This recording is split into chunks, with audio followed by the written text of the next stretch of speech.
Versículo 11.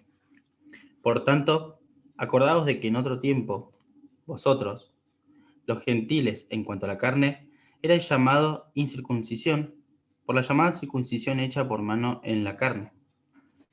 En aquel tiempo estabais sin Cristo, alejado de la ciudadanía de Israel y ajeno a los pactos de la promesa, sin esperanza y sin Dios en el mundo. Versículo 13. Pero ahora en Cristo Jesús, vosotros que en otro tiempo estabais lejos, habéis sido hechos cercanos por la sangre de Cristo. Hasta ahí la lectura de la palabra.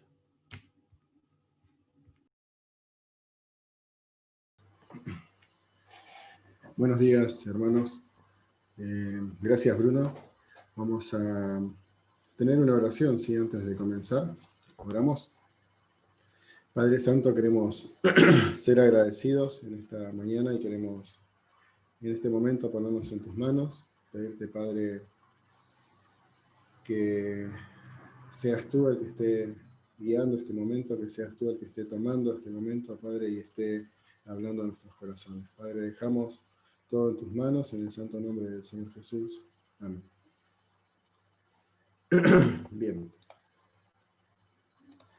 El pasaje que leyó Bruno comienza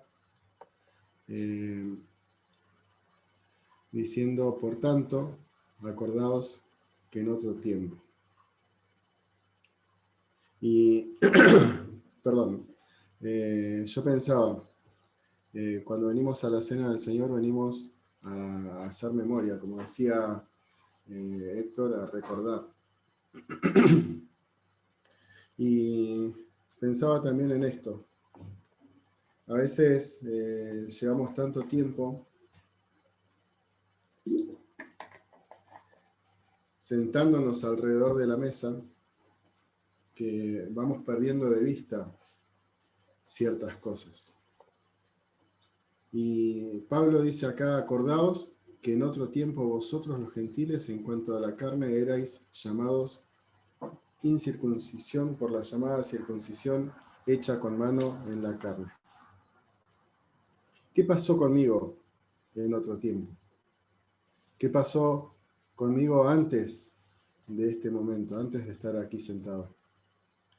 Y como decía, a veces ocurre que nos olvidamos de lo anterior y solamente recordamos o vivimos lo presente. Está bien, porque no se puede vivir del pasado tampoco.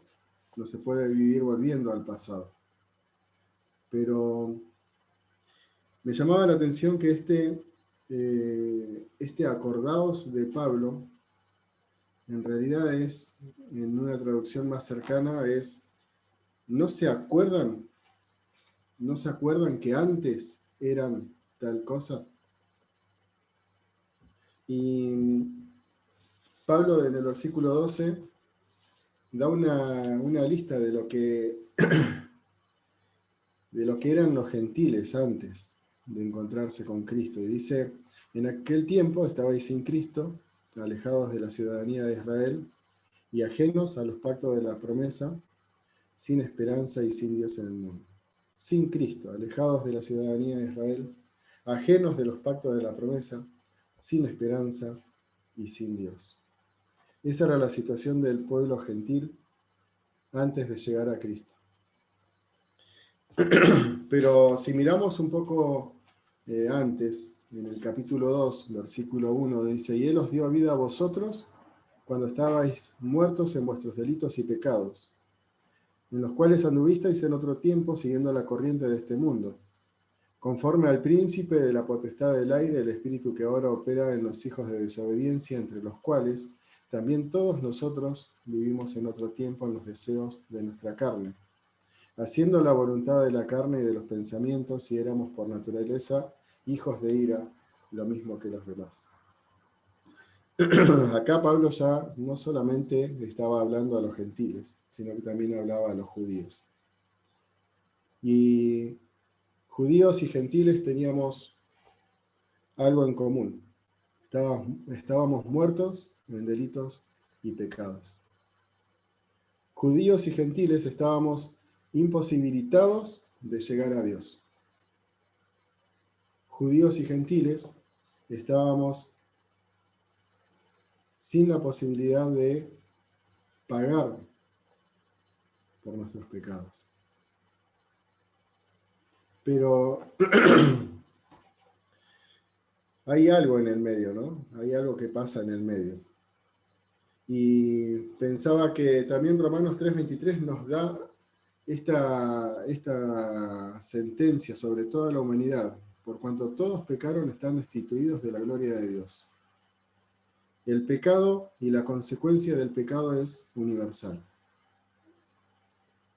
Es para toda la humanidad. Cuando Dios creó al hombre, lo creó, lo bendijo y lo puso en el huerto del Edén. Lo puso allí para que labrase el huerto y para que cumpliera con el propósito que Dios había traído al hombre a este mundo, que era señorear sobre todo lo creado y llenar la tierra. Dios proveyó al hombre todo lo que necesitaba en ese lugar. Y el hombre estaba rodeado de favores, estaba rodeado de todo lo que él necesitaba para vivir. Solamente debía obedecer a la palabra de Dios y no debía comer de un árbol, solamente de un árbol en el huerto. Pero cuando avanzamos en la historia vemos que el hombre engañado desobedece a Dios y toma del fruto de ese árbol. A partir de ese día, el hombre es quitado del huerto y la situación delante de Dios cambia. La situación delante de Dios es la que nos describe Romanos 3:23. Destituidos de la gloria de Dios.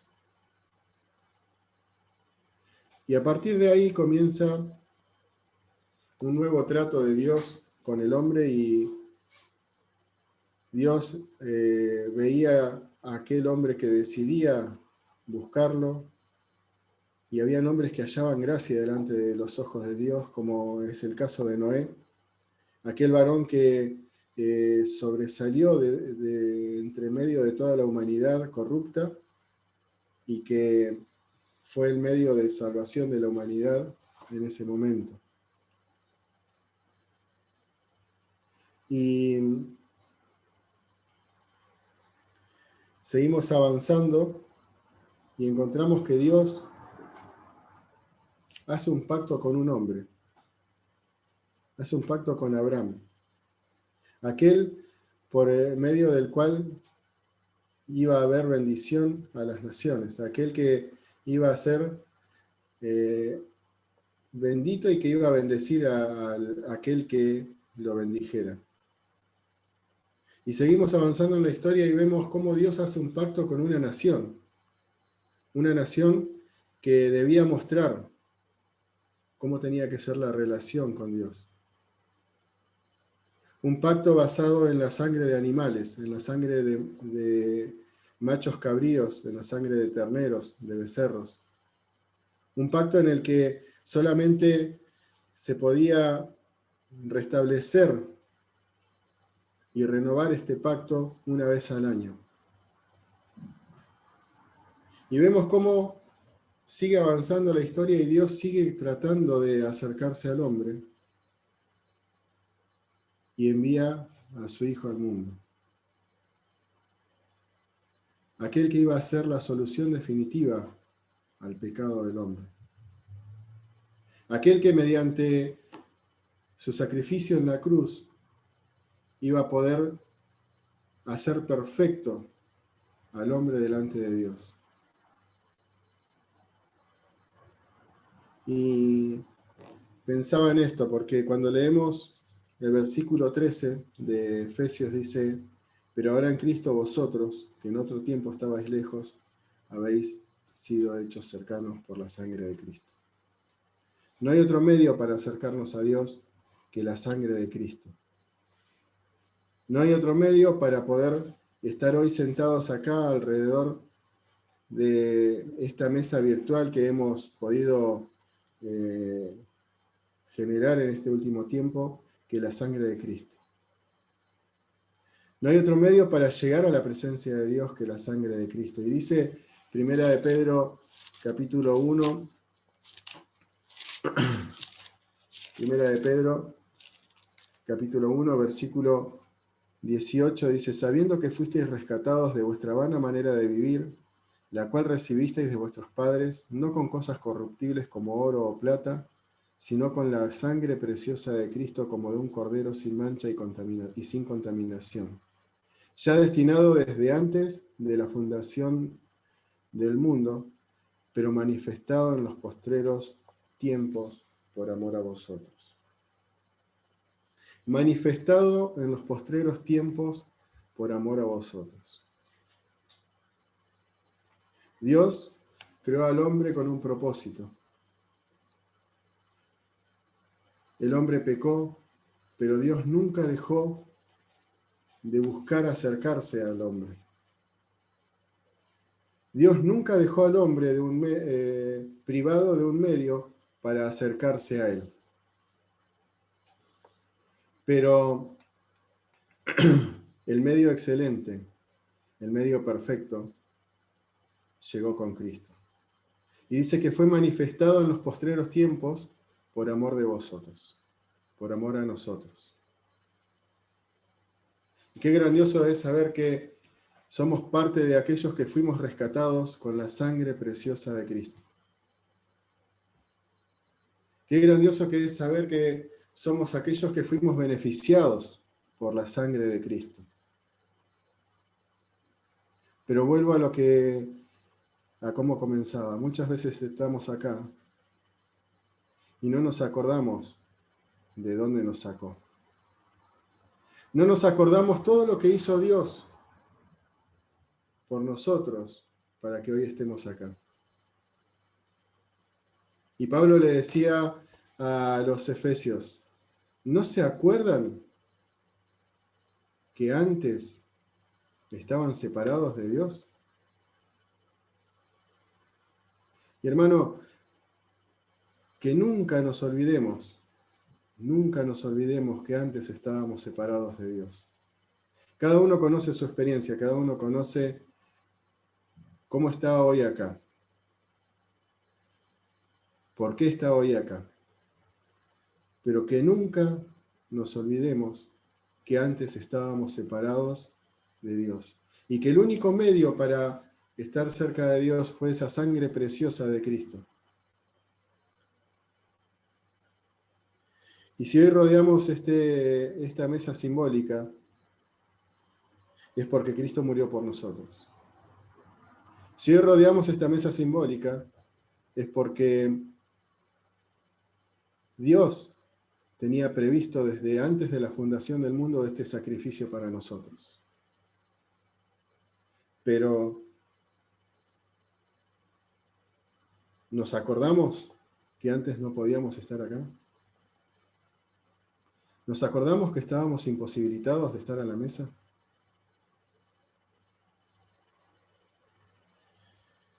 ¿Nos acordamos cómo estábamos antes de que la sangre de Cristo fuera aplicada a nuestra vida? Y no tiene que ser un recordatorio para martirizarnos, para hacernos sentir mal, sino que tiene que ser un recordatorio para poder ver la grandeza del sacrificio de Cristo. Ver la grandeza de esa sangre aplicada en nuestra vida. Y pensaba que la cena del Señor tiene que ser una mirada hacia atrás, viendo lo que éramos sin Cristo. Como dice Pablo, muertos en nuestros delitos y pecados, alejados de las promesas, sin Dios, sin Cristo. Eso éramos antes. Tiene que ser una mirada, la cena del Señor tiene que ser una mirada al presente, ver lo que somos hoy en Cristo, Dice allí Efesios capítulo 2, Efesios capítulo 2, versículo 10, porque somos hechura suya, creados en Cristo para buenas obras, las cuales Dios preparó de antemano para que anduviésemos en ella. Somos hechura suya. Y también sabemos que los que estamos en Cristo somos nuevas criaturas. Y ese es nuestro presente, nuevas criaturas, hechos para buenas obras, preparadas de antemano para que anduviésemos en ella. Y debe ser una mirada hacia el futuro, a esa esperanza gloriosa que tenemos de encontrarnos con Cristo, a esa esperanza gloriosa que tenemos de que un día vamos a estar cara a cara con aquel que dio su sangre para rescatarnos. Que un día vamos a poder ver las marcas en sus manos y en su costado y decir que eso fue lo que sufrió por nosotros para que estemos allí con Él. Entonces, hermanos, que podamos hoy recordar verdaderamente lo que fuimos antes de Cristo, que podamos tener presente lo que somos hoy en Cristo y que podamos tener presente la esperanza gloriosa que tenemos en Cristo. Que el Señor nos bendiga.